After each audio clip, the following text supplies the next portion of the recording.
যখন তোমাকে খুব দেখতে ইচ্ছে করে, তখন এক দৃষ্টিতে আকাশের দিকে তাকিয়ে থাকি। আমি জানি তোমাকে সেখানে দেখতে পাবো না,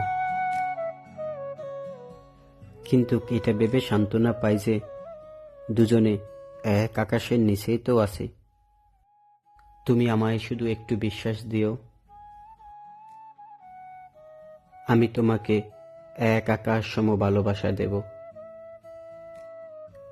কারণ ভালোবাসায় বিশ্বাস শব্দটা না থাকলে সেই ভালোবাসা কখনোই পূর্ণতা পায় না। আমি বিশ্বাসের কাঙাল, ভালোবাসার নই। কিন্তু আমি তোমার প্রথম ভালোবাসা না, আমি তোমার শেষ ভালোবাসা হয়ে থাকতে চাই, যাতে আমাকে ভালোবাসার পরে তোমার অন্য কাউকে ভালোবাসার ইচ্ছাটাই মরে যায়।